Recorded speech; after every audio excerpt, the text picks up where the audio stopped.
यानी अगर आपको ये लगे कि आपके धर्म स्थल भी किसी चीज के ऊपर दबा के आपका धर्म स्थल दबा है तो आप कोर्ट नहीं जा सकते। और मुस्लिमों के लिए वक्फ बोर्ड एक्ट,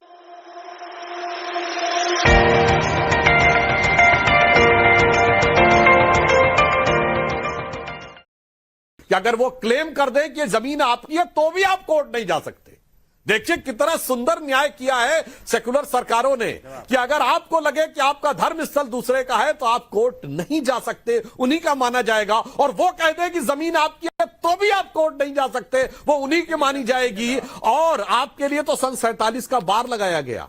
मगर वक्फ बोर्ड में अगर कह दे फला नवाब ने 300 साल पहले दिया था तो जमीन उनकी, फला बादशाह ने 400 साल पहले दिया था तो जमीन उनकी, 150 साल पहले दिया था तो जमीन इनकी। ये जो अद्भुत न्याय किया है, क्या संविधान की रक्षा की है, अद्भुत रक्षा की है। मैं दर्शकों के विवेक पे छोड़ता हूं और सारे प्रबुद्ध दर्शकों से कहता हूं प्लेसेस ऑफ वर्शिप एक्ट भी पढ़िए और वक्फ बोर्ड का चेंज किया हुआ एक्ट 2013 का पढ़िए, फिर आपको समझ में आएगा कि इस देश में शरिया को सुप्रीम कोर्ट से ऊपर किया गया है। इसीलिए 2014 से पहले यह देश संवैधानिक दृष्टि से आंशिक मुस्लिम राष्ट्र था, सिर्फ अटल जी के उस 6 साल के दौर को छोड़कर। अब हमने उसे वास्तविक सेकुलर राष्ट्र बनाने का प्रयास किया है। वारिस पठान, सुधांशु त्रिवेदी जी ने बहुत से सवाल उठाए हैं, जवाब दीजिए। अगर किसी को कोई चीज पे आपत्ति है तो वो कोर्ट जाता है, अगर कोर्ट जाए तो छोटे छोटे जज आग लगा रहे हैं। अरे भैया, ऊपर की अदालतें हैं, ऊपर की अदालतों में जाकर गुहार लगाइए। लेकिन कोर्ट की कार्रवाई को आग लगाना कहना, क्या यह सही है?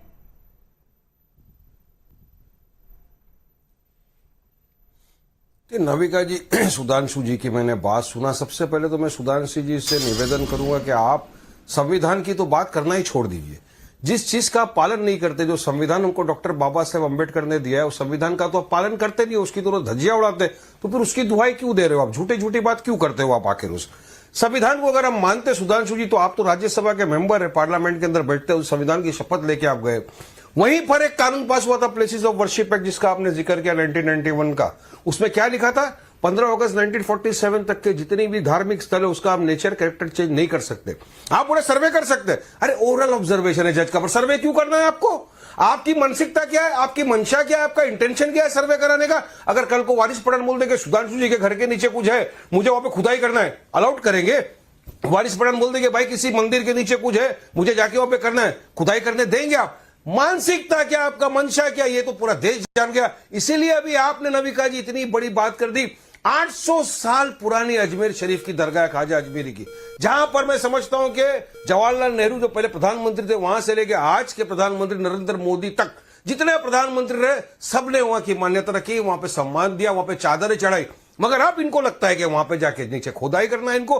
तो किस दिशा में देश को लेके जाना चाहते हो? क्यों नफरत इतनी भरी है तुम्हारे दिलों में? क्यों बीजेपी और आरएसएस नफरत फैला के देश में हिंदू मुसलमान के बीच में एक आग लगाना चाहती है? मगर आपके खुद के सर संचालक, आपके बॉस वो मोहन भगवत बोल रहे हैं कि क्या जरूरत है मंदिरों में जाके, मस्जिदों में जाके आपको शिवलिंग ढूंढने की। उसकी बात भी आप नहीं सुनते। मगर मैं पूछना चाहूंगा, उन्हीं के इशारों पे तो सब हो रहा है। वारिस पठान, आप अफवाह फैला रहे हैं, आप अफवाह फैला रहे हैं। अजमेर में खोदने की, सर्वे करने की किसी ने इजाजत नहीं दी, अभी तो नोटिस हुआ है। आप क्यों अफवाह फैला रहे हैं? सर्वे की बात कर रहा हूं, सुनिए सुनिए सुनिए सुनिए। सर्वे क्यों करना चाहते हैं सर्वे ये लोग? चलिए बताइए मेरे को, क्या जरूरत है सर्वे करने की? क्या पूरे हिंदुस्तान की हर मस्जिद का सर्वे किया जाएगा? क्यों चाहते हैं लोग हर मस्जिद में जाकर ढूंढना मंदिर है या नहीं है? आपने अजमेर का नाम लिया तो अजमेर में सर्वे की कोई बात ही नहीं है। की बात करते हमने हमारा वजू खाना खो दिया।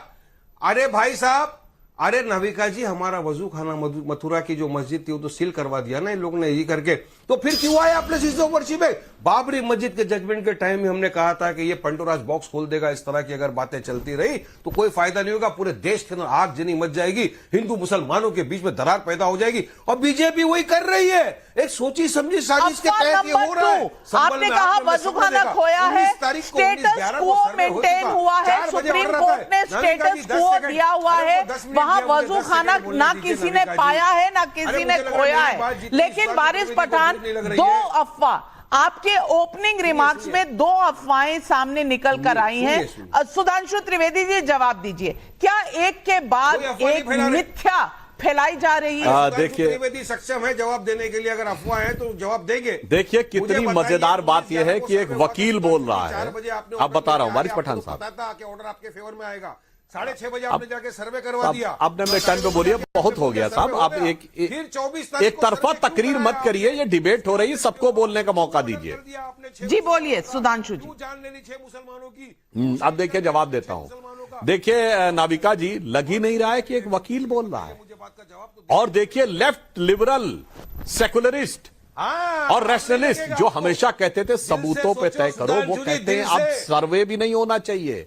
वारिस पठान साहब, कोई खुदाई करने की जरूरत नहीं है। अब ऐसी ऐसी टेक्नोलॉजी आ गई है कि रडार मैपिंग टेक्निक से नीचे दिख जाता है। पेट का चीरफाड़ करने की जरूरत नहीं है, अल्ट्रासाउंड से दिख जाता है कि आपने पेट में क्या क्या छुपा रखा है। यही समस्या है आपके साथ कि आप चीजों को सामने नहीं आने देना चाहते। अरे भाई, कौन कह रहा है कि आप अपनी वल्दियत बदल लीजिए? जो स्वरूप है वही रखिए, बस ये पता तो चल जाए असली वल्दियत क्या है। यहां समस्या यह महोदय कि अब नई नई टेक्नोलॉजी आती चली जा रही है। खुदाई पे तो आप पता कराने में लोगों की जान ले लेंगे के ऊपर, जब लोगों की जान ले लेंगे, आ गई तो बगैर खुदाई के पता लग गया। चिंता मत करिए, कुछ समय में ऐसी टेक्नोलॉजी भी आ जाएगी कि सैटेलाइट से भी पता लग जाएगा नीचे क्या है, ड्रोन से पता लग जाएगा नीचे क्या है। चिंता मत करिए मेरे भाई। जैसे 40 साल पहले कौन किसका बाप है ये यकीनी मामला था, डीएनए टेस्ट से चंद दिनों में पता लगता है। और नाविका जी, ऑन द लाइटर नोट में कहूंगा, इनको दर्द इस बात का हो रहा है कि अंततः अगर सर्वे, जांच और साइंटिफिक जांच हो गई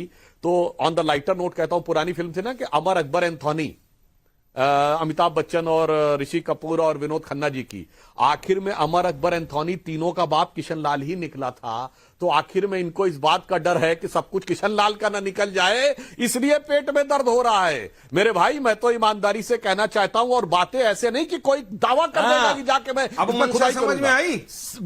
महोदय सुनिए, काशी में इसके डॉक्यूमेंट्री एविडेंस अवेलेबल हैं।